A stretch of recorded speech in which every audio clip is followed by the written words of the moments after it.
Coming up on this episode of the Hitstreak. If I am not taking care of my health, my finances, my mental well-being, how can I help my kids? How can I help the next generation? So the plane's going down. I got to put the oxygen mask on me first. Hi folks, Nick Hyder here, and I want to tell you about one membership and two lifelines. Smiles for Recovery has partnered with Dollars with the Heart to fuel a global endowment system, fighting hunger and restoring smiles through life-changing dental care. When you join, you're not just getting entertainment.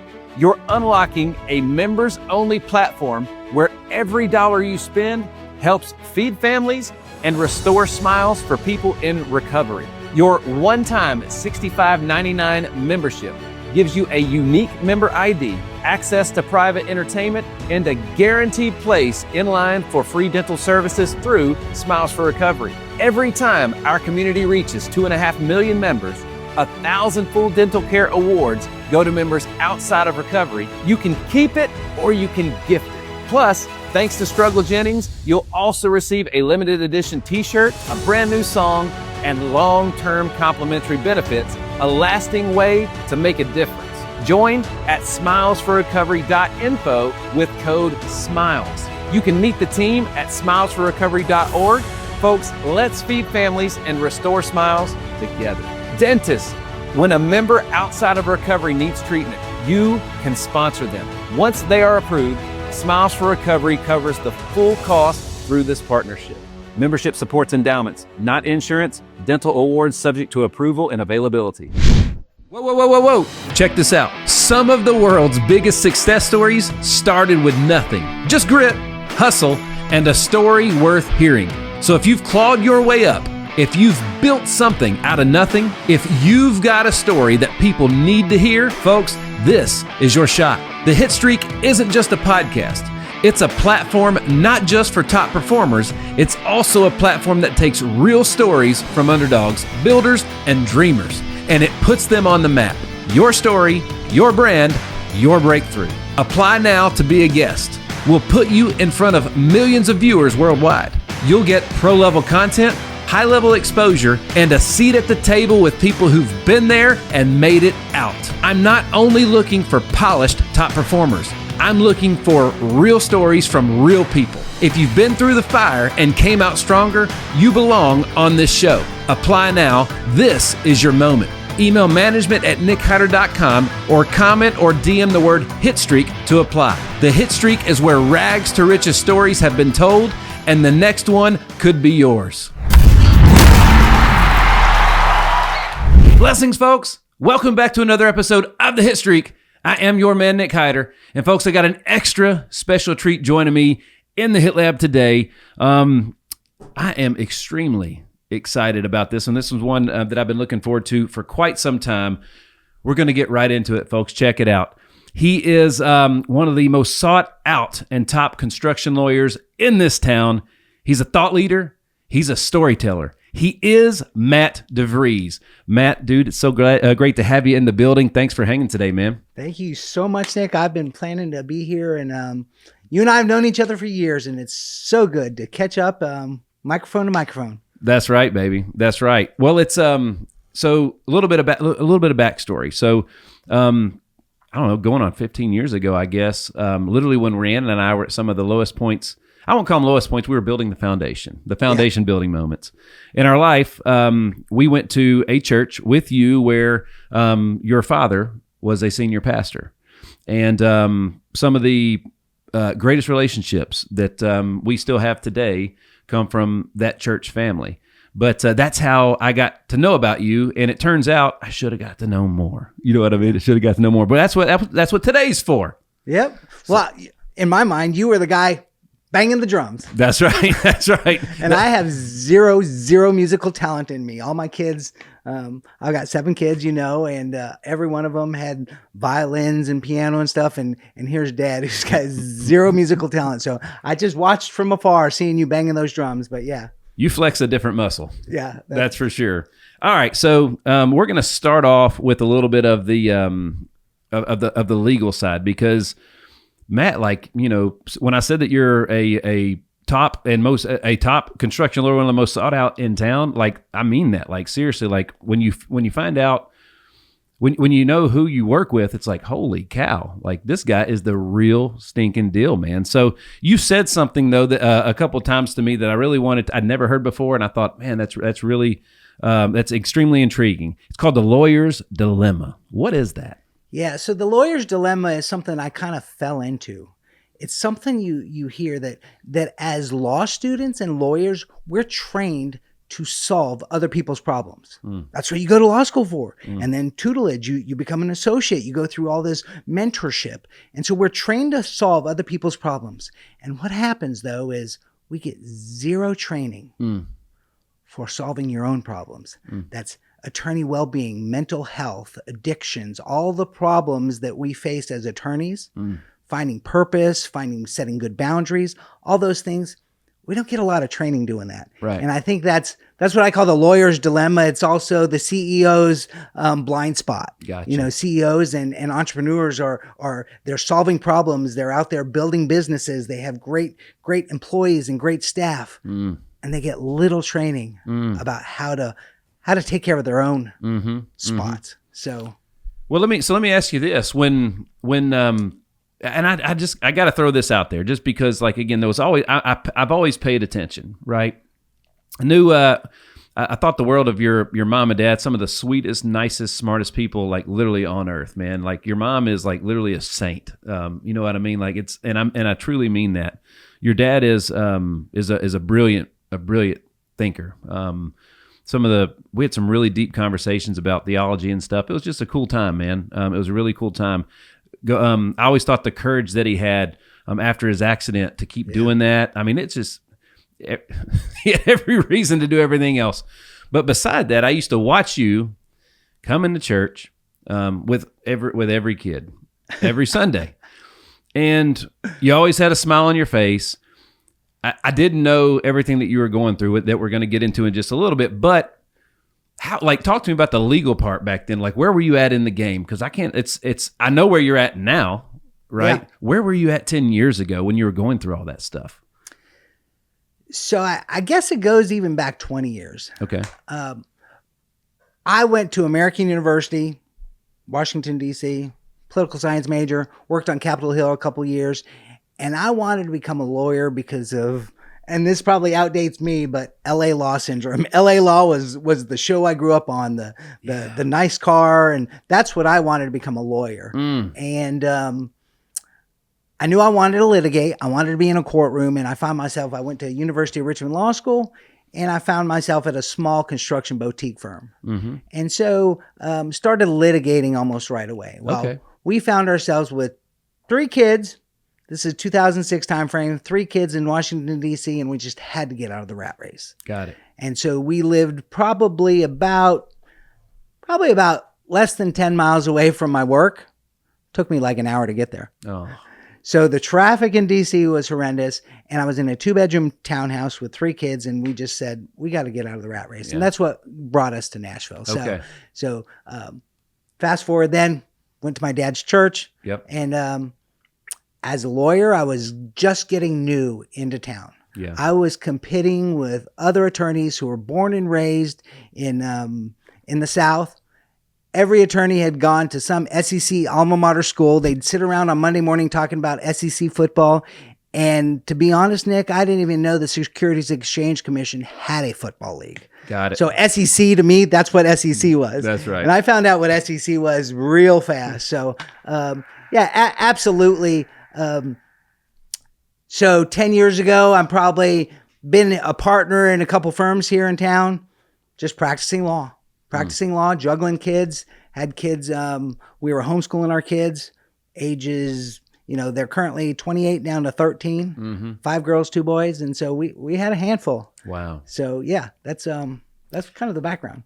So, and obviously, like, as a parent, you got kids in school, they got homework, they got sports, they need rides, they got friends, there's sleepovers, there's everything, right? They got their own life, and we wear chauffeurs' hats, to get them there to live their best life, right? So I don't know, I'm assuming that there's a lot of lawyer work that has to be done at home, because especially if you're in the courtroom all day long. Yeah. Right. So, one of the biggest beefs we have with the education system is they're in school all day long, and then they send them home with 4 hours worth of homework. Are they prepping them all to be lawyers? That's pretty funny. But, my answer to that is so funny because I think it happened to a lot of different people. And that is COVID actually saved my life. Okay. Because here I am, a partner in a major downtown firm. And if you had told me that this partner was going to be staying at home, raising his kids, and I had just gone through a divorce at the time, so we're at the 2019 timeframe, Okay. right before COVID hit, gone through a divorce, and now I've got 6 kids at home, and we're all stuck at home with these Chromebook computers that don't work. Yep. And so if you had told me that I was going to be a partner, single dad at a law firm downtown and maintain an active practice of law and raise kids at the same time, you'd say, no way, Matt, can't do it. And COVID actually enabled me to stay home. And so then I learned how to practice law. Our hearings were happening by court on Zoom. Everything was Zoom meetings with clients, Zoom everything. And so when everyone went back to work after COVID cleared out, I kind of stayed home because I was still raising kids. Yep. And it enabled me to still maintain an active practice of law and still be a dad at home. There it is. There it is, man. That's again. So attention is such a big deal. Like, you can be somewhere and not totally be there, right? Yeah. It's when people talk about work-life balance, I don't really know what that means, because every day my kids need more or less than they did another day. My job or my work, my clients, it's the same type thing. My buddy Hunter Bledsoe has a quote that I use all the time. He says, "Life is fair. Everybody's price is just different." Yeah. And I freaking love that, because a lot of us have the same dreams and aspirations. And let's say you and I were wanting to get to the same place together, well, you have 5 more reasons than I do to get there, or 5 more reasons why you couldn't get there than I do. And it's all dependent on your perspective, right? Yeah. So you dude, how much weight have you lost, by the way, in this time frame? So, over the last 10 years, I've lost about 100 pounds. Okay. Wow. Within the last 2 to 3 years, probably I'm at 60. Wow. I've got about 25 more to go until I hit a goal. Yep. And then I'll start bulking up at that point. There you go. All right. So this is why I wanted to talk about this. 7 kids ranging from 28 to 13. When you came here, you had 6 still at home, right? Yep. You are in the process of losing 100 pounds. That requires some focus, some dedication, and a whole lot of time, right? And then you've got your practice at a top law firm where it doesn't matter if you got 100 kids or 0 kids. The competition's the same. The job is the same, and the clients depend on you the same. Has anybody ever questioned your ability, your legal practice ability, based on the fact that you have to have so much to keep up with, or do they say that's why I want you? That's a great question, because when I moved here, I knew I needed to build a brand, because I was competing with all these guys as a Yankee from DC, and now I'm competing with all these guys in the South, and Twitter had just come out, and I said, okay, I'm going to open a Twitter account and I'm going to start blogging about legal things. And so the first brand I did was something called Law Dad. And I said, that's the dumbest thing possible, because who's going to want to hire somebody who's a family guy? Like, they want a cutthroat litigator who's just going to go blood, sweat, and tears and kill for them and work 28 hours and bill them only 10 hours, but work around the clock for them. And they don't want the guy who's out there juggling kids. And so I struggled with that. And I had a mentor come alongside me, and he was a 30-year veteran construction attorney, Cordell Parvin, great friend of mine. He became a mentor. And he says, Matt, people hire lawyers. They don't hire law firms. Okay. He says, you are a dad. You have an active practice of law. You live in chaos. That's what they want. They want somebody who can solve problems. And if you keep that in mind, get out there and solve your clients' problems, figure out what they're struggling with. So I think that's a roundabout answer to your question is, how do you do that? I think because I'm real, I have dealt with family divorce, addictions, financial strains, you name it. Our family has been through it. And that's kind of what processed this new brand of me is, dude, I'm the same as you. That's just it. I'm the same as you. I'm juggling work, family, and life the same as you, because people are looking at, like I looked at people in the church, in our own church. I can name them that you saw and I saw, and I'd be like, wow, they have it made. They're perfect. They got the perfect little dresses, the perfect car, perfect everything. And I'm looking at them and they're on the other side of the fence. And I said, oh, I wish our family could be like that. Yeah. And little did I know, people were looking at my family say, oh, they got it together. That's right. And it was just, my eyes opened up. And I was like, I'm just the same as you guys. We're all struggling through this. So, I answer your question from that perspective, because when people hire me, I think I'm real. I think I've got purpose and I've got practical experience. Wow. And I think that's something they don't teach you in law school. Yeah. They teach you the law, they teach you the process, the procedure, but they can't teach you situational awareness. Yeah. And so from my perspective, when I get a call from a new client or a client I've been representing 20 years, it still comes down to the first question I ask my clients is, what is your problem? And that may take 10 or 15 layers to get through that. Yeah. What is the problem? And then what do you want? Some of those clients, they want their pound of justice. Yeah. And that's going to cost. Yep. And so if I have a legal dispute that's going to go on to litigation, maybe they want their day in court. Okay. And that's going to cost, because I may be 9-10 months down the road and a lot of legal fees, but they want to tell their story in court. Other people, they're successful business owners, they're contractors, owners, developers, time is money. They want to get this thing resolved. They don't care about the day in court. They want to get it resolved. So it all depends on, what do you want? And then we sit down and we say, how do we get it? And then I look at the court process, whether it's litigation, arbitration, mediation. We figure out a way to get them to the resolution. I've been fortunate that I have not gone through a lot of business lawsuits. So I didn't have anybody. The gift that is this whole fiasco is, now I have somebody that I trust, that I know on a personal level, I know ethically and morally what you're about. And it just so happens that you're really, really, really good. Well, so I appreciate that. As a businessman, contracts are everything. All right. And now I've got somebody that I can lean on, right, when it comes to that. So it turns out I needed you the entire time. It took a disaster to solve a problem that I didn't even know I had, that I needed solved. You know what I'm saying?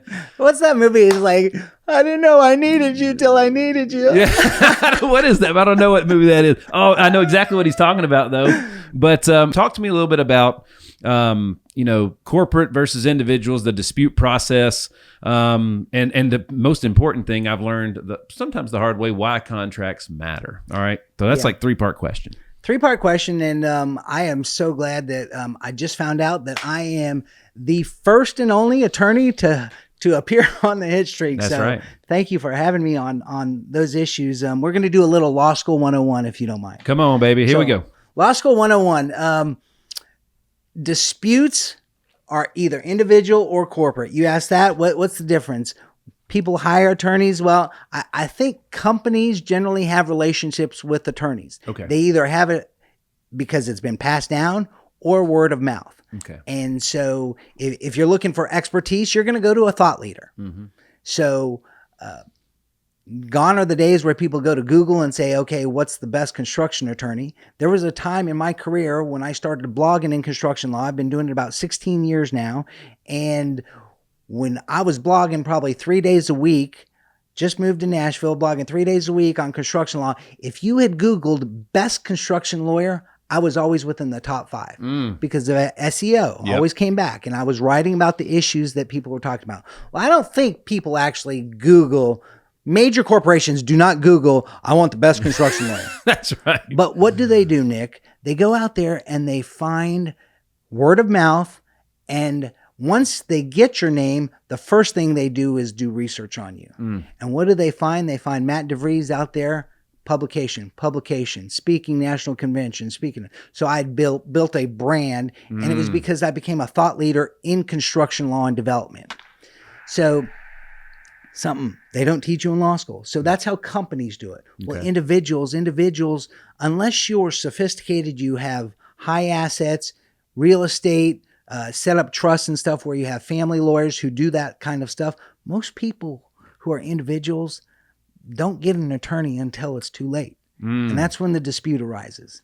And so that's unfortunate. That's part of the system. But I will say there are people out there who don't get an attorney at all. But when they do, hopefully they'll use the system properly and use the professionalism of an attorney who can get you through the process. So Law School 101, what is the process? Usually if there's a dispute, there's two parties arguing over something, right? They're either arguing over money, they're arguing over property, somebody did something wrong to somebody. Civil is everything between people. Criminal is, you did something wrong that's violating the law. So I do civil law. Everything is construction through representing entertainment clients in the entertainment field here in Nashville. I've opened up to some entertainment law, but usually if there's a dispute, it starts with a demand letter, and we try and get things resolved front end. When I moved from DC to Virginia, or DC to Tennessee, it was so funny. Out in DC, it's like you pull out the gun and you shoot everyone, and then you figure out what happened in litigation. I get here, and the first case I'm on, working with Greg Cashin, attorney here in town, working for him. He's one of the partners. And I was writing a real nasty demand letter. And Greg looked at me and he says, "Matt, why don't you just pick up the phone and call him?" And I looked at him and I said, "What do you mean?" He said, "Well, that's how we do things down here in Tennessee. Pick up the phone and call him."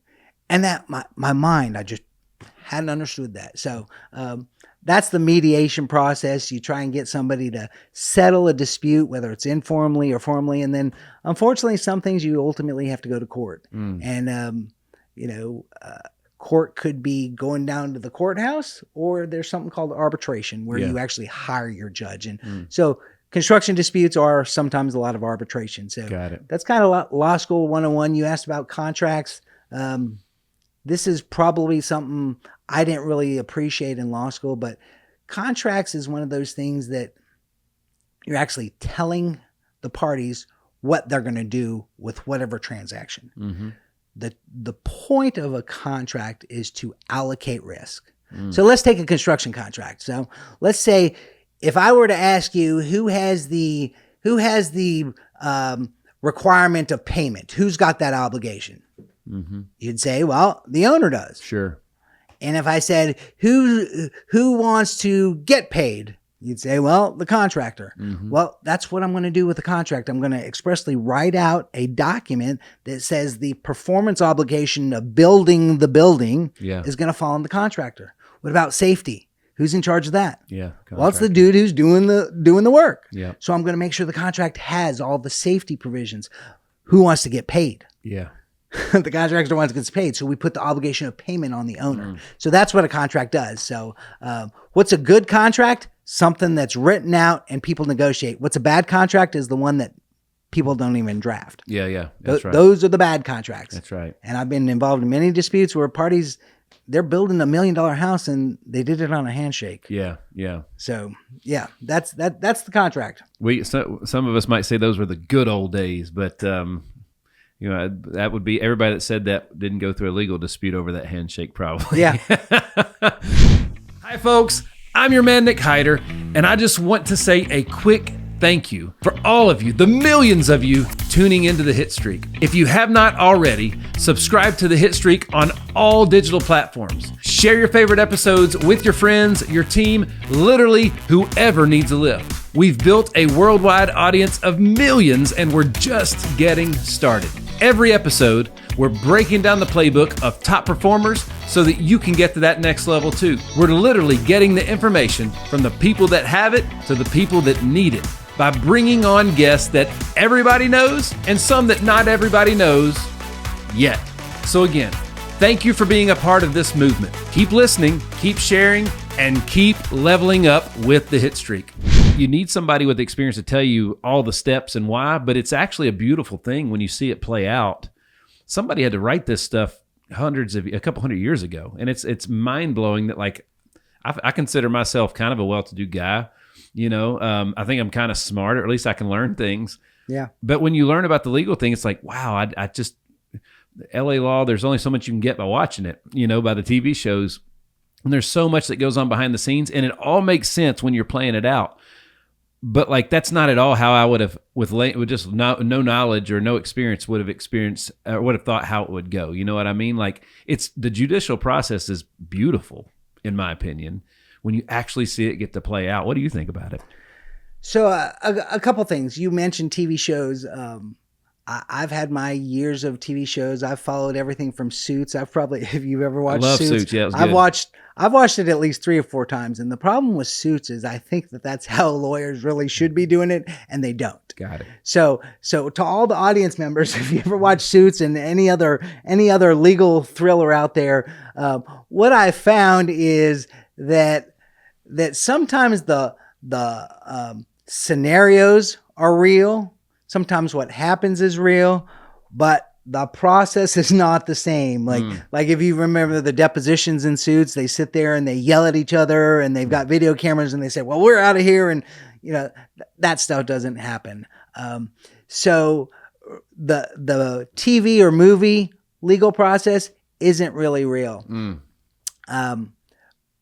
One thing I did as I became an attorney is I'm just a regular guy. Yeah. I keep going back to the same as you. I'm just a regular guy. And so there was a guy named Brian Garner who was a professor and a legal scholar, and he taught legal writing, and he says, get rid of the legalese. And that is the heretofores and the withers and the hows and all that stuff. You just got to write English. And so I started early on in my career was writing clear English. So I think there's a lesson learned for a lot of attorneys out there that our clients don't understand the legal process. No. And to be able to sit down with somebody and explain to them, hey, this is what it is. And this may seem elementary, but if I could explain to a client how the process works in the same manner that I can explain it to my kids, then I know they can understand it. That's right. What's magical about you is it's multiple pieces, because it's not just the badass lawyer. All right. It's all the other stuff that we talked about before. And years ago, before summits and coaching and all this stuff really became everyday verbiage on social media, you did a joint event at a big hotel, at a big room at the Hotel Preston here in town, and I saw a lot of footage from that, and I was extremely impressed. And that was when I first started hearing about the same as you. And then when I saw that or heard about that, and then I saw you putting those things together, or I saw you coming into church with your family, I was just really inspired by that, because I was watching you do things that I might have said, you can't do that. I would have fought for a whole lot of limitations that didn't exist. I've watched you lose, so much weight, man. Like you're a different human being. You say that, but going out rucking now, that's what I do now. Mm-hmm. When I use a 60-pound ruck, it's mind blowing to understand that that's what I used to weigh. Yes. And I'm struggling walking up that hill with the 60-pound weight sometimes, and I'm walking 3 miles with 60-pound weight. I was like, I cannot believe I carried that weight around. That's right. For so long. That's right. And it totally is amazing, right? So, like for me, I had a epiphany probably 3 or 4 years ago when I played baseball at the professional level. Matt, I was in as good a shape as you could be. Okay, that was my thing. I wanted everybody to know when I showed up, I outworked everybody. That was my thing. Day one, take off your shirt in the clubhouse. I made a statement, right? And that was incredibly important for me. But after that, I noticed I was literally in the gym working out with Ethan one day, and we were always talking about, he's like, Dad, are you ever gonna have abs again? I'm like, yeah, dude, I'm gonna do it.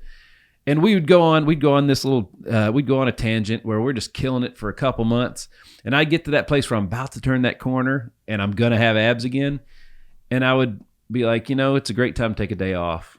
And it was almost like I'd get 80%, 85% of the way there, and that would be where I would stop. I would never make it to the full 100. I felt like I looked good in my clothes.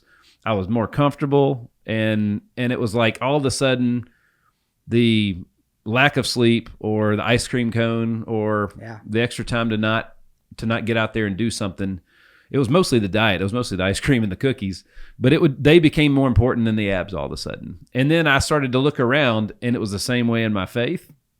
It was the same way in my business. It was the same way in my marriage. Good enough was actually the target. Even I was lying to myself the entire time. And it was at that moment I thought, I think God only gives you things that you're ready for, right? So like there's all these things that we all want. And a lot of times you get them, you achieve them in the most unlikely of circumstances. And that's because when your heart was open and you were ready to actually receive it, right? That for me was the changing moment for everything. It was like that 80 to 85%, you know what? That's not good enough. I recognize it. It's not the target. We're gonna do that. And that's kind of been the thing since then. And our life has changed so much just in 2025. Yeah. Crazy change, Matt. Talk to me about your fitness and transformation and how you like. I'm just still blown away. Like I don't know how deep you want to get into, going through the divorce. Divorce takes time. It doesn't happen overnight, right? How long did that process take for you? It was a minute, right? So yeah, we were married close to 18 years. Wow. And a lot of people would say that's a success. I still think it is a success. My parents are sitting on close to 50 years, maybe 54 years now. Yeah. So I'm 53, so we know they're at least 55 years. That's right. Married 18 years and just found myself in circumstances, and I think that there's no finger pointing here. Yeah. The circumstances are what they are, and I found myself in a couple moments where the road goes two different directions. Yeah. One was during the marriage. I remember we had lost a friend to cancer, and I was type 2 diabetic, weight control, finances were a mess. I was disconnected from my spouse, and I was downtown. I had just gone to this funeral, and I'm driving back on I-24, and it is pouring rain. Like you can't see 10 feet in front of you. Mm-hmm.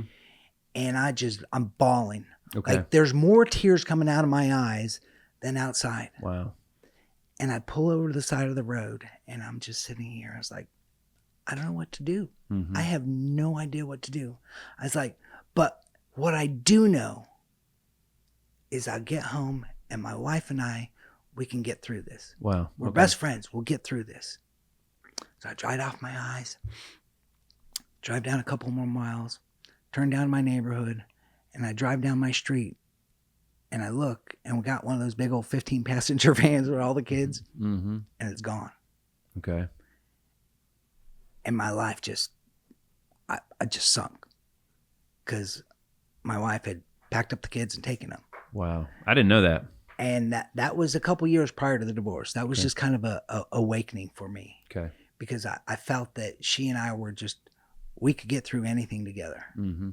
Well, we got through that struggle, and we worked really hard. We went marriage boot camp. We did a lot of different things. And ultimately, I had the greatest growth through some of my therapy and counseling sessions pre-divorce. Mm. And probably one of the biggest lessons I've learned, that whether you're married, you're not married, whether you're engaged, whether you're courting, whether you're dating, whether you got relationship now, probably the number one thing that I learned in that whole process was, Matt, you can only control what's in your yard. And for so long, I was a husband trying to figure out everyone else's yard. Yeah. And while I was worried about her yard and their yard and your yard and your yard, guess what was going on in my yard? Weeds. Yeah. Diabetes. I was smoking. I was just a complete mess. Got it. So is this when you were your heaviest too? I was in my heaviest at that time frame. And you're diabetic? I've turned it down. You My were, yeah. A1C back then was probably a 13.7. I just hit a 5.6 last Congratulations. last time around. Man. Off all medications, it's just been game changer. So You can do it. yeah, you can. The second thing that happened was actually a doctor came along. My endocrinologist came along, and he was a friend and a doctor. And this was around COVID time. He looked at me, and I think we were already divorced at this point. And he looked at me and he said, Matt, he said, I got to tell you, he's like, if you continue down this path, you're going to die and your kids won't have a father. Wow. And he's like, I'm taking off my doctor hat. I'm putting my friend hat on. And he's like, you need to quit smoking. You need to fix it. And it was like, I stopped smoking that afternoon and I haven't touched a cigarette then. That's awesome. It's been March of 2020. Wow. Hadn't touched a cigarette since then. It was what you called earlier about looking for the abs. It was an identity shift. Okay. And that's what you have to do. And I've had 2 or 3 identity shifts because that was the first journey of identity shift. I became a non-smoker. There you go, baby. I use those words. I'm a non-smoker. And then I became alcohol-free. And then I became sugar-free. And so those were used, I affirm every day in my life. I'm a non-smoker. I'm sugar-free. I'm alcohol-free. So I changed my identity.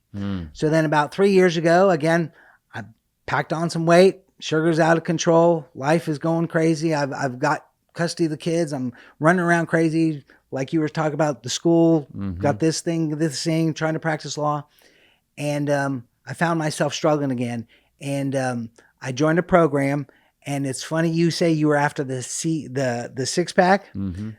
I connected with a guy online. His name Mauro Stara, and he runs a program called Six Pack CEO. And that sounds kind of crazy. It sounds kind of vain. I've heard of that. Yeah. And I was not pursuing it for the six pack. I was pursuing it because I saw all these successful businessmen, what were professional CEOs, accountants, lawyers, but they were being successful. So something about this guy was working. Right. And I just doubled down, and it was a healthy investment financially. And I linked up with Mauro, and I haven't turned around since then. And over the last two or 3 years, I've had 2 broken feet. I've had some kidney issues. I mean, you name it. I've had every reason to stall out, and I'm still in the program. And like I said, I'm about 20 pounds shy of my program, but the identity shift now is the guy who makes the decisions now is Fit Matt. There's Fat Matt and Fit Matt. Yep. And Fit Matt now makes the decision. So when my kids are walking by a Krispy Kreme, I don't even think about it because why? Who's making decisions right now? That's Fit right. Matt is making the decisions, not Fat Matt. That's right. So it's that identity shift that I think that I learned. That's who's making the decisions now for me. Wow. Fit Matt. Are you ready to take your brand digital? At HitLab Creative, we don't just make content. We build your digital foundation from the ground up. So whether you're launching a podcast, creating scroll-stopping social media content, or building a website that actually converts, we connect all the dots. Podcast production, CRM systems, content strategy, data analytics, branding, it's all under one roof. Because in today's world, content without strategy, it's just noise. And you're here to make an impact. So if you're ready to launch smarter, grow faster, and create with a purpose, it's time to team up with the HitLab. Visit hitlabstudio.com/studio-time and let's build something that lasts. Because the HitLab is where digital strategy meets data-driven content creation. So, 6 kids at home, and it's so, folks, check it out. Honestly, his website for his law firm is buckalter.com/lawyer/Matthew-DeVries. On Instagram, he's at Matthew DeVries, but check out sameasyou.com.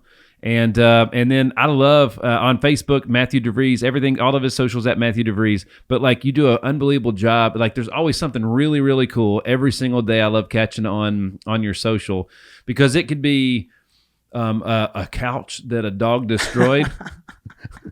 It could be, yes, it could be one of what seems like hundreds of pairs of beautiful Nike shoes. Or it could be a picture of you and one of your kids at the gym doing something together, right?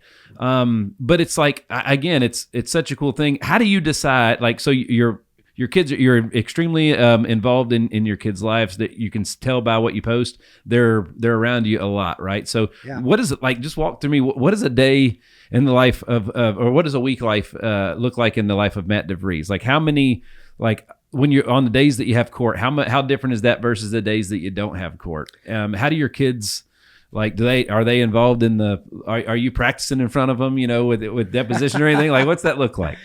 So I'm glad they've gotten a little older, because now they can I've got drivers in the house. I've got older kids that can walk to school and stuff. Back in the day, my parents were a great help, helping shuttle kids back and forth. But I don't think that there is a typical day, Nick. Okay. There's no such thing as a typical day. I know that on the days that I have depositions in court, I either get somebody to take a kid early to school, or we work around that, and I'm downtown by 8:30. Yeah. Which means you got to leave yesterday. I'm very fortunate. I do practice all over the country. So I've cases in Florida, cases in Kentucky. I had a hearing last week in Kentucky, but it was on Zoom. So I was able to wear the old sportscaster suit with the jeans on the bottom and the suit up top. So I think technology has helped me be a better lawyer and juggle everything. Yeah. But yeah, there's not a typical day. I teach my kids. Every one of my kids who've gone to Overton High School and Oliver Middle School, I've taught both moot court and logic and stuff at their classes. They love when I come in. The kids don't like it at first, but then all their friends say, dude, your dad's the coolest guy. And like, I'll bring donuts or whatever. And I enjoy getting involved in the kids at their school, showing up, doing things. When I was working on the drama set, I'm there with the other guys hammering and making the set. So you just do it.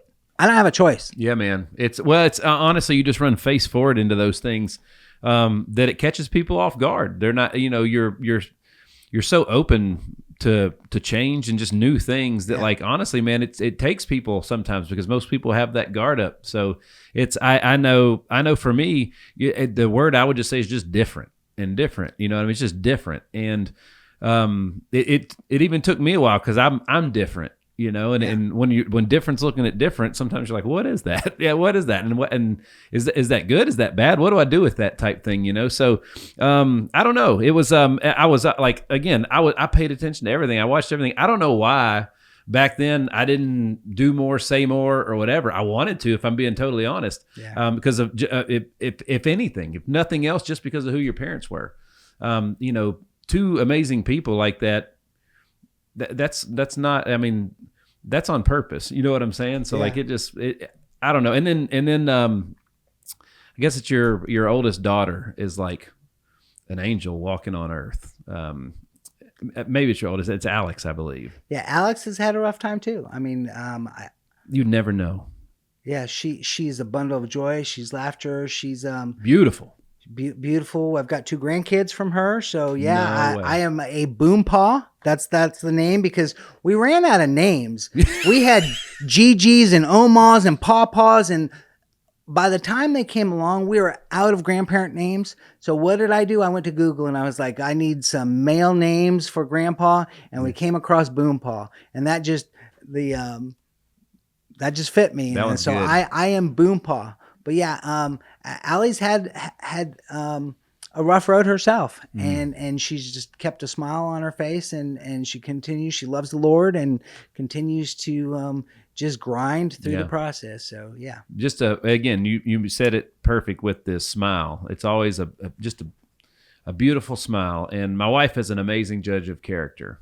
And again, I didn't know you very well.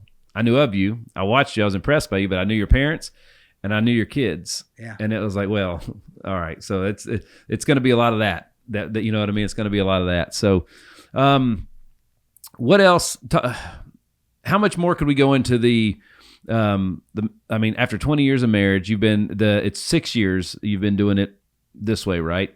How long was can you talk about the transition from married life to the change that we're in now? There's probably a lot of folks that might struggle with that. Yeah. From a kid's perspective and your perspective.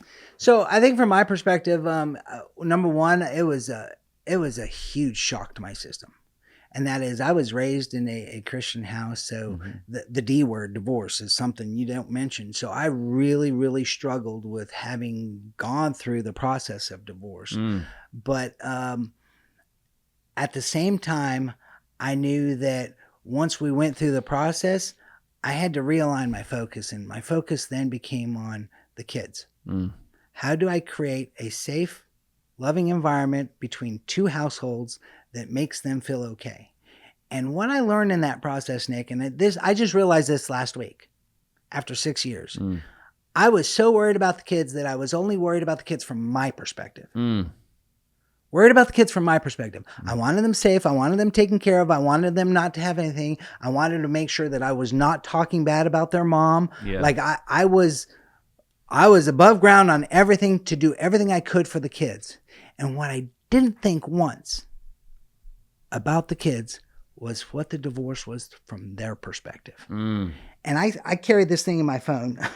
I think you've even seen this. This is Faith. Faith is my middle child, and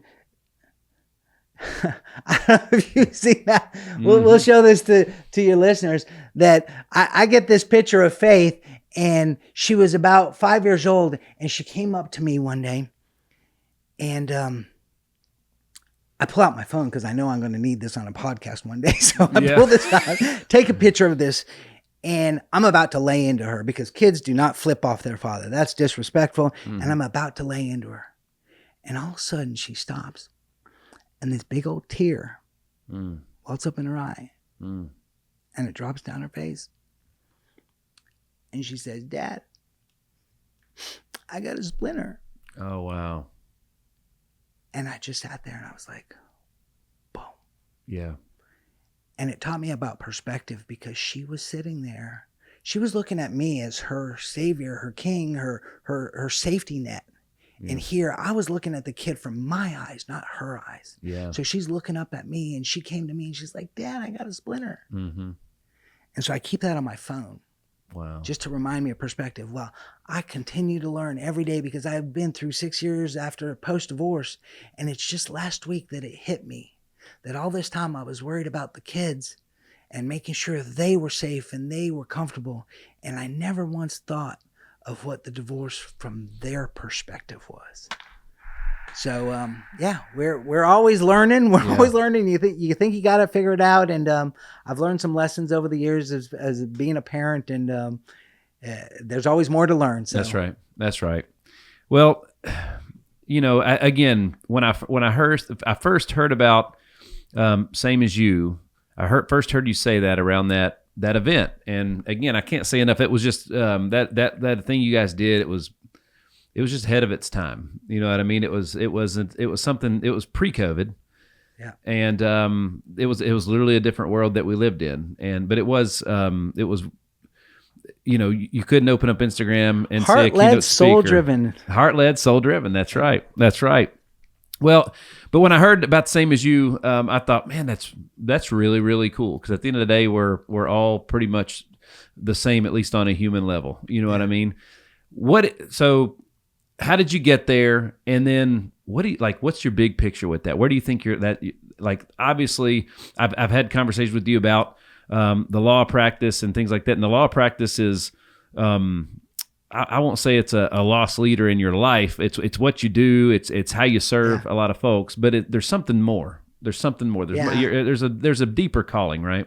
There's a deeper calling, and I can see myself practicing law for many more years, because that does pay the bills, and I deal with very complex problems, and I like that process. I like using intellect to solve problems, but what you're talking about is a deeper purpose of helping others. I didn't know what that looked like at first. And over the last year, I see some different variations of that. One of those, as I talked about, was the lawyer's dilemma. So I'm out there speaking to a lot of different attorney organizations, helping attorneys take care of this. I mean, because if we can't take care of this, how can I help you on your problem? That's right. And so I'm out there trying to help overcome the lawyer's dilemma and giving lawyers tools and guidance on how to overcome chaos, how to cut through the noise. Yeah. And not only lawyers, it's professionals, CEOs, entrepreneurs. So that's one area that's one area that I want to explore, to take it to the next step. Within that, one of those is divorce. And I know I don't have all the answers. I know there's two sides to every story. And I just want to, divorce has become more normal in society. Yeah. And that just, it's really sad to me. It's really sad that the outlier is the married couple who's been married for 50 years. They're the outlier these days. Yeah, that's right. And so I struggle. Why is divorce so difficult? And it goes back to contracts. Yeah. That's a contract. Yeah. Two people are coming together as one, and the two shall become one. And the divorce is now we're going to rip them apart and become two again. Mm-hmm. That's the pain. Yeah. These two people ripped apart. Yeah. And so if I can help anyone in my story, dude, you just got to remember, I'm the same as you. I've been through it. That's right. I may be able to provide some advice. Maybe one of your listeners hears something today that just says, wow, little word of encouragement, word of hope. Maybe that's it. Hope. You can't see it, but I wrote down the word hope at the beginning of the episode, because that's the thing, man. Well, let me ask you this. You mentioned, one of my, it's funny, every time you get on an aircraft and they're going through the safety precautions that nobody listens to anymore.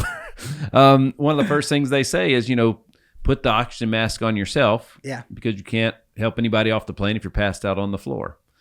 That's the greatest analogy I can't find anything better that describes exactly what you just said. If you're not of certain I have health. one better for you. All right, what you got? So I was working on a dispute probably about 10 years ago, and it was a big company-to-company dispute. And one of the companies, my client, had hired a business consultant strategist. And I remember one day just going through the emails, and I get his email, and his signature line had his name, and it says business strategist, and it said leaders eat last. Okay. And I use that a lot. And would you agree with that statement or disagree, given what you just asked me? Yeah. I've said that leaders eat last thousands of times. Thousands of times. So I think about it, and I think of it entirely different. Okay. Because leaders eat last. He's like, I take a different phrase, and that is, if the king doesn't rise, the kingdom falls. Mm-hmm. The king must rise, the kingdom falls. That goes back to your analogy. If I am not taking care of my health, my finances, my mental well-being, how can I help my kids?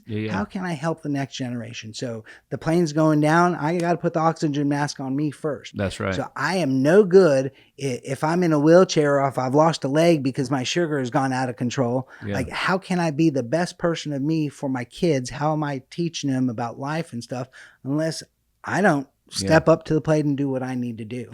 So that's kind of my different take on that issue. Got it.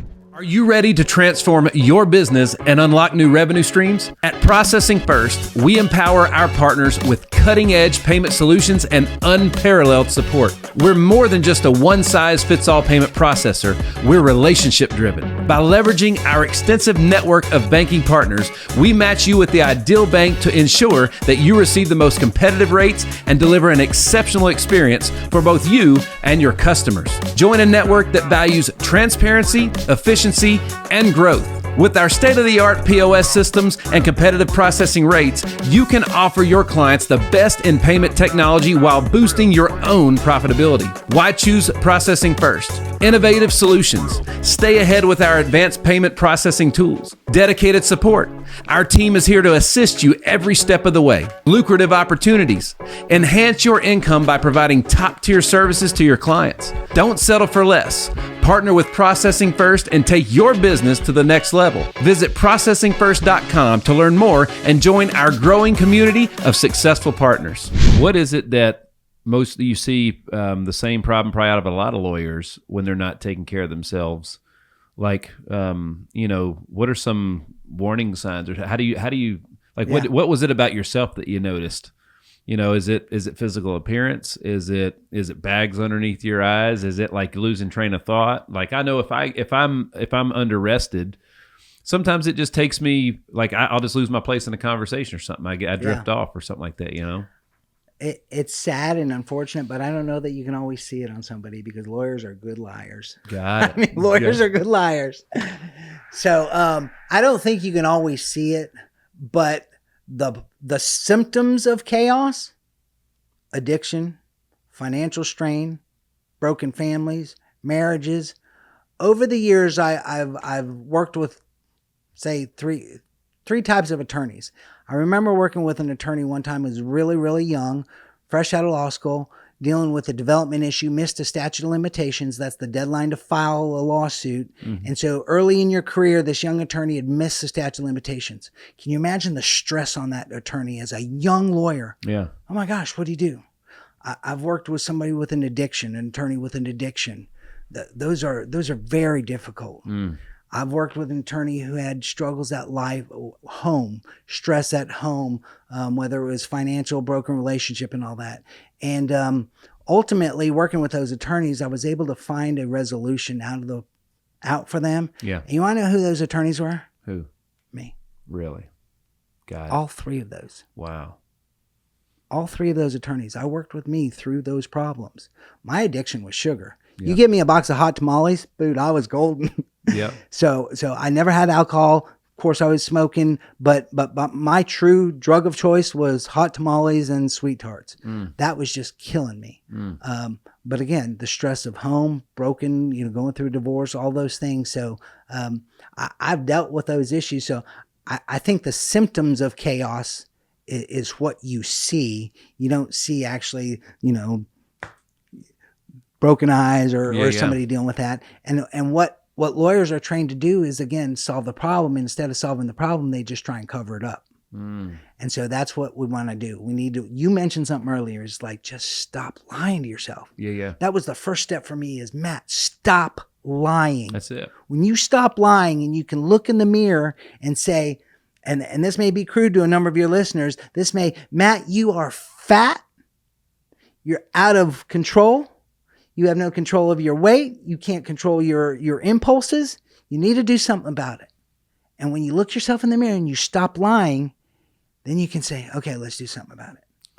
It's freeing when you can do that. My son Ethan, literally last night, he had snuck his a screen into his bedroom after when it's no longer, and my wife busted him, and it was just so funny because he immediately started just off the cuff, just rattled off all the reasons that he needed to go grab it real quick. There was this emergency, and I'm just laughing out loud in the kitchen listening to this conversation. And I used to do the same thing, and there's something that's just, I was free the moment that I could take anything that I had ever done wrong and just be like, yep. Yeah. And just own it. It was like, like all the skeletons in my closet that I used to hide, the moment I let them out, it was like, oh, that felt so good. Yeah. I'm still the same person. I found out who was really important in my life from the people that stayed around when they finally figured out who the real Nick was, right? Not the Nick that put himself out in front of everybody. And it's, again, I was free at that moment. And I think maybe that's why I'm so drawn to it looks like optimism, but it's just a way of life. It's just a way of life. The same as you, your perspective on, honestly, I have a little dog. You've met him, Sully. If he did to my couch what your dog did to yours, Sully may not be here anymore. I don't know. But your perspective was just, I was like, that's honestly, what do I actually achieve by losing it? And the answer is nothing.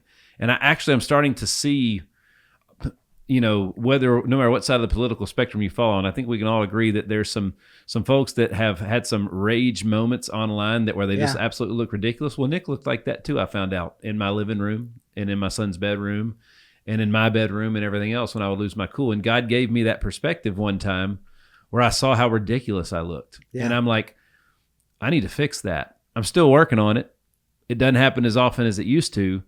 But the moment I used to really make it hard, I was really hard on myself when I would do those things for days at a time.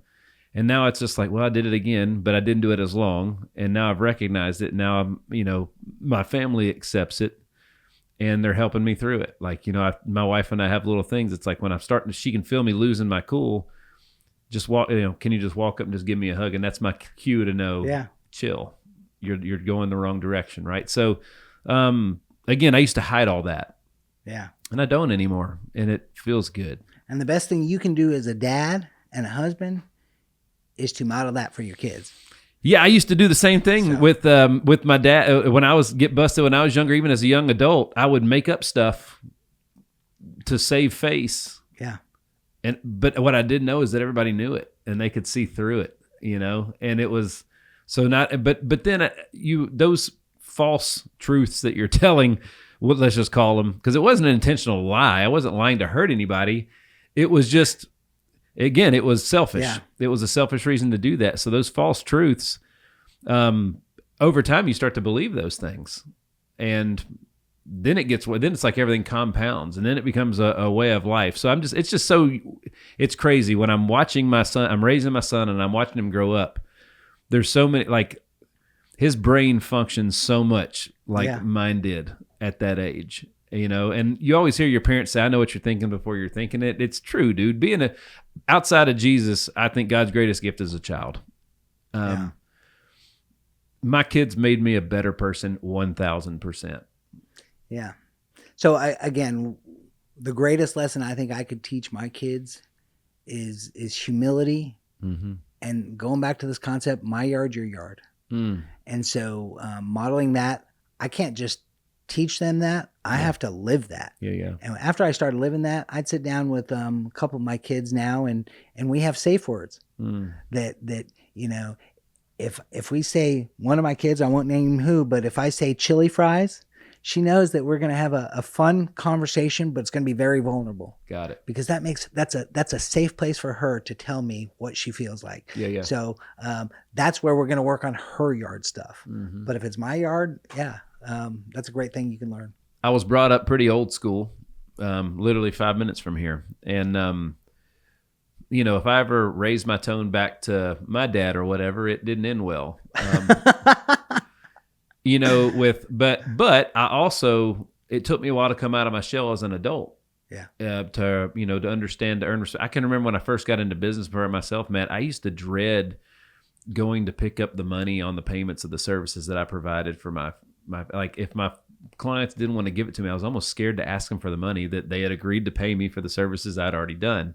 Yeah. And looking back, it's just so ridiculous that one, it was selfish because I was making it about myself, but I wanted Ethan to learn to speak his mind, but learn to do it respectfully and to learn how to do it in a even a professional way. So I don't, when I'm getting on him hard and he wants to push back, I don't want him to bottle it up and take it on somebody else. But I do want him to set the stage for what's coming next. So his is if he wants to push back on old dad, he just says, "Hey, Dad, permission to speak freely." Literally is that's the words, and it's like, all right, bring it.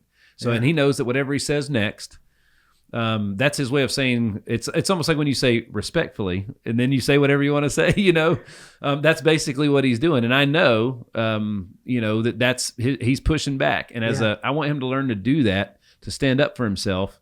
And what better place to do that than with me and at home. And that wasn't necessarily, and maybe Dad tried that and I just missed it. But that was something that was really important for us.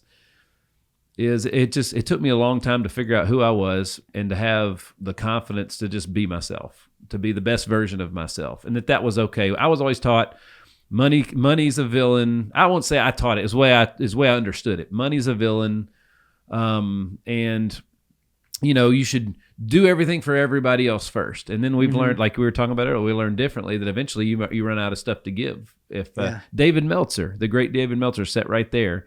He looked me dead in the face in that microphone. He said, "Nick, you don't know how to receive." And I was like, "Okay." And he said, he's like, eventually it's like, it's a circle. He's like, so you give and then something will come back and that's the fuel to give again.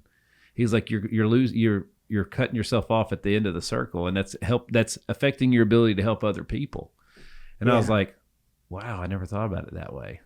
And this is just such an amazing platform you've built here, because I'm not going to step in your shoes here, but you probably have done more growth in these type of discussions than anywhere else. And that's the same thing. You ask about my socials and how do I come up with this stuff?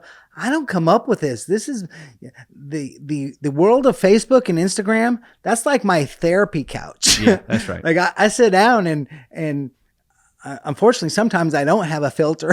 And so sometimes things land wrong, but that is me processing real time things that go on. So when the dog ripped up the living room, the first thing I thought was dumb dog. And then I thought, well, who's the idiot who left him out overnight? That's me, Matt. And I was like, well, I need to tell everyone about this little lesson I just learned. Yeah. So yeah. When you learn to take responsibility for everything, that's the only way you can empower yourself to fix it. So like I have to make everything my fault, even if I don't want to, because even again, if somebody else messed up, well, did I put them in that place to fail? Did I give them all the preparation needed to be successful?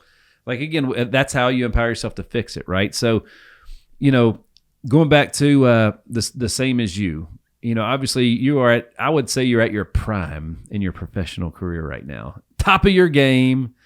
That just seems to happen when you get to our age, right? That's just like we've been doing it long enough. We're young enough to still be youthful and active, but intellectually we're at our sharpest, right? So what's the next 10 to 15 years look like the way you see it today? And the most important thing that I'm looking forward to is I know same as you it's multiple book series. It's a podcast. It's a live show. It's all these things. Yeah. It's the t-shirts. You know what I'm saying? I think it's phenomenal. Because again, we're all just human beings, right? We're all just human beings. Even the richest person in the world, we're all going out the same way.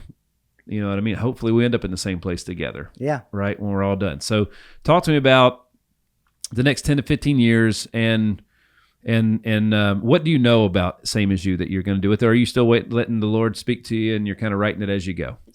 I know I'm going to practice for the next 10 to 15 years. Mm-hmm. I think I've got an active practice of law. I'm not going to retire anytime soon. Thank God, because I need you for a minute, I'm going to continue to help other professionals in my area because that's only natural. Mm-hmm. I mean, I don't need to go out there and recreate the wheel and start a new area, but I represent high power individuals and companies, and I can help them in their personal issues. Mm-hmm. So I see that as just a natural extension of what I do as an attorney is going out there and helping companies and employees do that. I do a lot of training right now for companies. They bring me contractors, bring me in, work with their project managers. And I do a lot of this stuff. It has nothing to do with the law, has nothing to do with contracts and change orders and things that are happening. It has to do with this mental well-being and clarity, because if we can do that for their employees, just imagine how much better their jobs and how much better their performance and how much better their businesses will do. So I see that as a natural extension. Same as you, I'm open to any and everything. People like you helping me, build that platform and brand. I'm looking forward to doing that. Mm-hmm. If you go there now, it's an old WordPress typeset blog that I put together. So if you got one of your friends who wants to step up and help me bring that into the 20th century, but I'm just looking forward to the opportunities to share my story, because if I can help just one person, make it a little lighter walk, then that's all worth it. Hey, pardon this quick interruption, but it's a good one. You're listening to this ad right now, which means someone else could be listening to your ad in this exact spot. That's right. If you've got a business, a brand, a product, a podcast, or even just a message you want people to hear, you should be advertising right here on the Hitstreak. This is the moment, the placement, the audience, and you're already hearing how powerful it is. So don't just listen to ads, run one. Go to nickhyder.com/contact-me or click the link in the show notes to get started. Let's put your brand in the spotlight right where it belongs. But again, I keep going back to that event at the Hotel Preston years ago. And the reason that I keep bringing it up is because I saw the footage, and it looked like you had done that hundreds, if not thousands of times. You were at home on the stage doing that. You were just, it was the most natural I've ever seen you. And I've seen you now in the workspace. I've seen you literally, I've seen you coming in right at the whistle before church starts, like before they do the welcome with all the kids coming down the aisle. And I could tell you were tired, but you were there. You were there. And then I saw you on the stage, and it's just like, man, he's at home right now. Like, it was, I've never met a microphone I didn't like. There you go. I feel the same way. And but again, that is a calling. And the one thing you mentioned, this platform here, this platform started out, I started this, I knew I had to have a studio because everybody that I look up to, I was like, what do they have in common that I don't have? I'm not the exception to the rule. All of them had, everybody that had, that had access to microphones, they had a podcast, a successful podcast, a well-produced podcast. They had studio space. A lot of them had books. They had virtual courses, training courses. They had pretty much endless ways that if people wanted their help, they could go seek it and get it. Yeah. Right. And so when we built this studio, that was a big reason for it. At that time, we were still knee deep in the insurance business. And, the hardest thing to do for an insurance agent is to let the world know that they exist. And that, when it comes time to be the person that is selected to serve that client, it's a very competitive space, and it's hard. So that was kind of what this was for. I remember, I never forget, I told my agents, I'm like, I'm building the mountaintop you guys get to scream from, and a lot of things changed since then. But the other thing was this podcast, there was like 10, 15 names I had on a piece of paper that I wanted to meet with. And I didn't have a reason to ask them to meet with me until I had this show.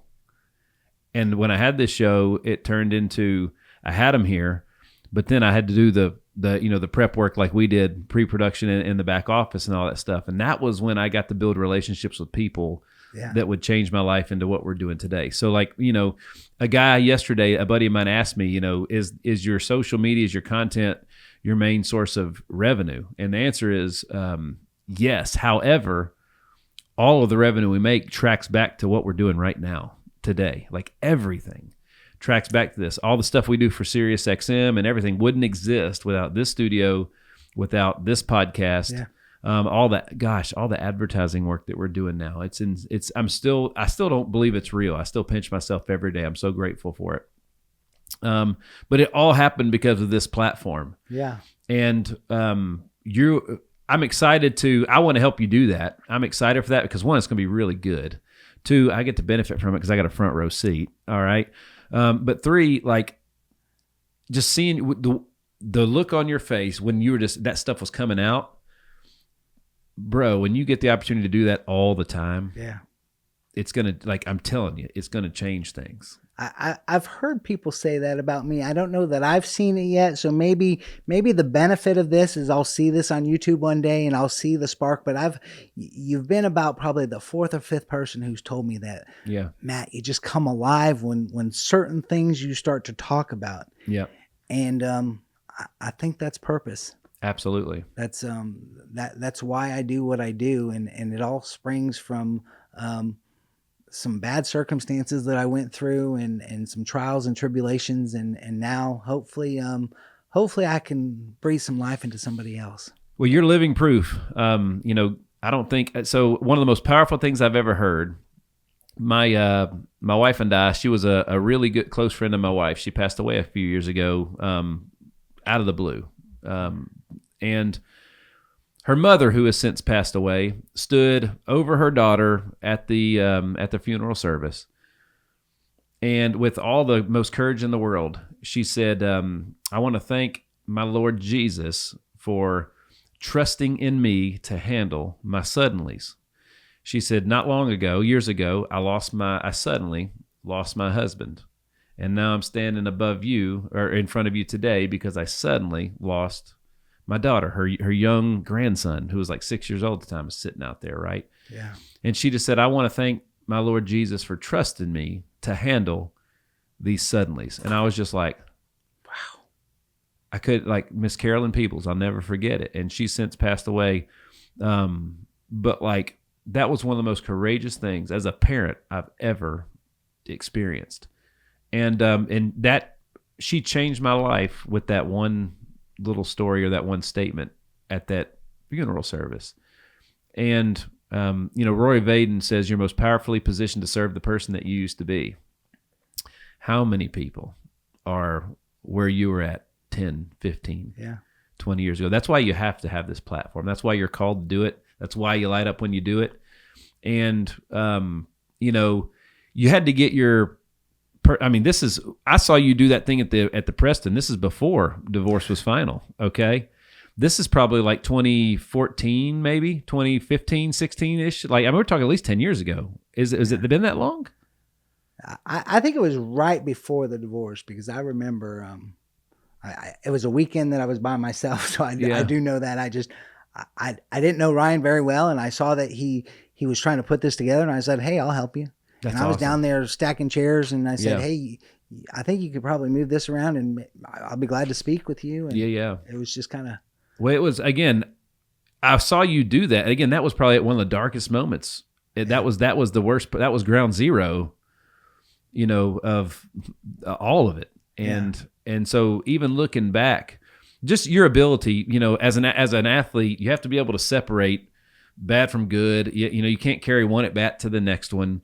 You have to be able to leave history in the past and learn from it, but focus on the future, right? Yeah. That again, that just everything that I was going through life at the time, I was watching you guys do this, and I remember I even told Ryan, I was like, Ryan, like, I want to do that too one day. I was so inspired by you guys doing that, and my path has just been a little bit different. But Matt, I'm serious, man. Like, I really want to. I'm excited to. It's you're so good at keeping. We keep the work stuff work and things like that. But I mean, bro, how far do you live from here now, where we're sitting today? I'm less than 2 miles. Less than 2 miles. So you need a set of keys, is what I'm saying. Like, but again, I would love. How many people could you help, me included, if you knew how to turn the lights, camera, action on, and you could just go. Yeah. You could just riff and go. For me, this is how I express myself. This is how it used to be. Music, the drums were therapeutic for me. This is a source of my therapy. These conversations like this, and I get to be. People think I'm somebody because I get to share the room with a whole bunch of somebodies. Yeah, proximity is crazy. It's crazy. What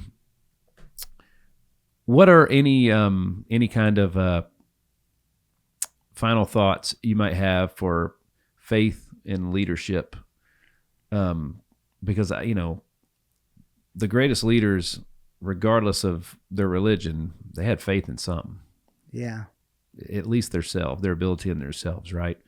So we're all leaders. If you have influenced, if somebody tries an ice cream flavor at the ice cream shop because you said it was good, you led them there. I think leadership's for everybody. Embrace the role, right? Just different leadership. Troy McQuaig said a leader is a servant, if anything. Yeah. Talk to me a little bit about faith and leadership, what you would like to see just from the whole world spectrum, I guess. Well, the last couple of weeks has given the world a shock, hasn't it? With faith and people proclaiming Christ on the doorsteps.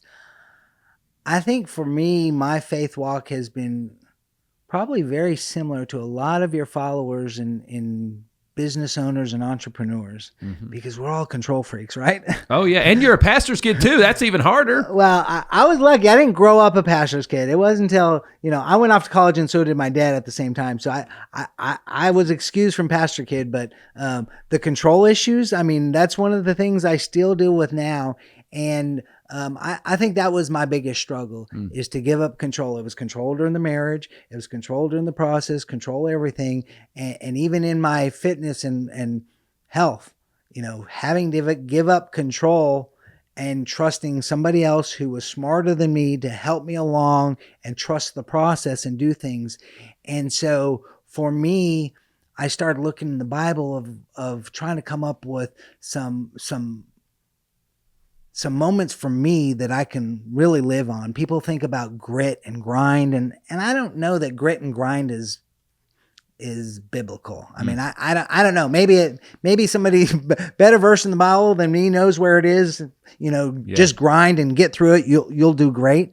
But what I do know is when David became king and they started taking over various kingdoms, they got to the Jebusites, and he's sitting there and he goes to Zion, and they're laughing at him. They're saying, "Oh, you come to us. We'll just defend us. We'll throw our blind and our lame at you." And the next verse in the Bible, it says, "Nevertheless, he took over the king of Zion."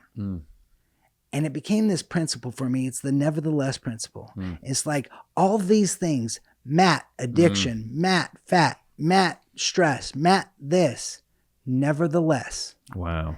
And so it's a principle that I've embodied, that it's called the nevertheless principle. And that is, all these things stacked up against you, nevertheless, he took the king of Zion. So we've got... That's a book title, by the way. That's a book title. There you go. Nevertheless principle. So yeah, I think that for me, my faith has been a roller coaster, up and down, various points. But I'm in a men's Bible study right now. We meet every Thursday morning at 6 a.m.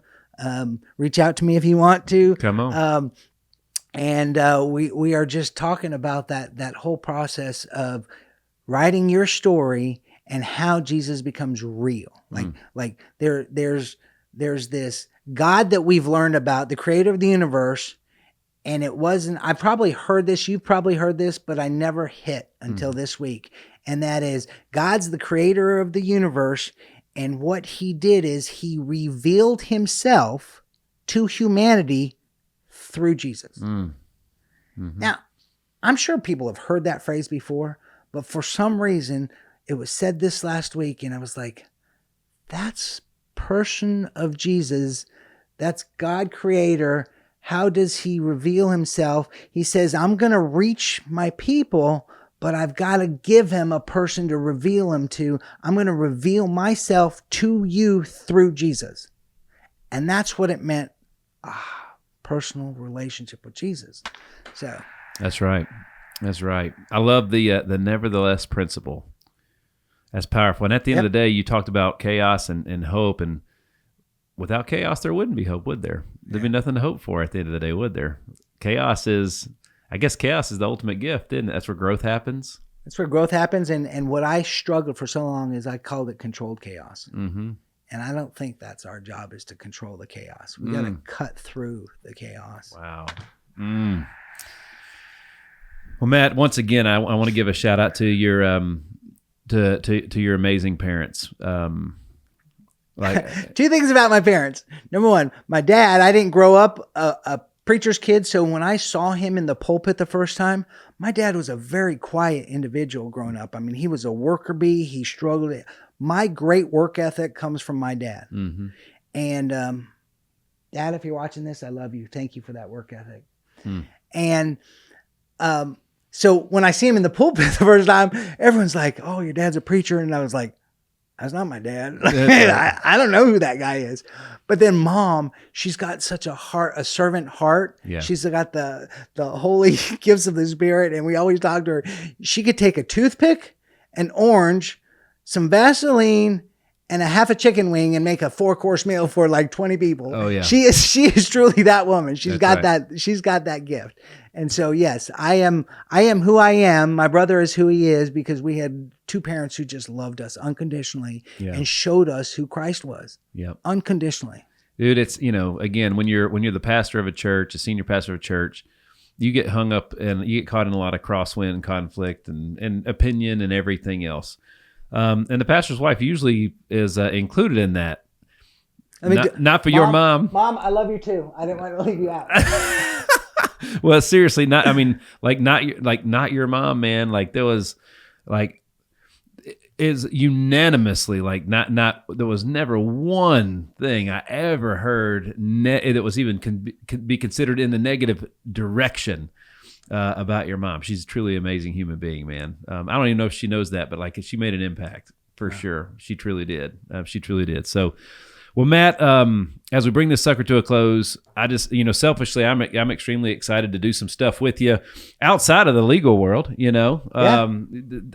This is work for me, but I call it fun. I'm excited to have some fun with you. I got to come over to the Hider Gym one day in about December 1st. I'm gonna reach my goal. Yep. So I'm gonna be on the Hider Garage Gym, and I get to rip off my shirt and go like this with you and Ethan. That's right. That's it. It's and it's wait till you. I mean, you've seen it. It's nothing special. We do that on purpose, man. Yeah.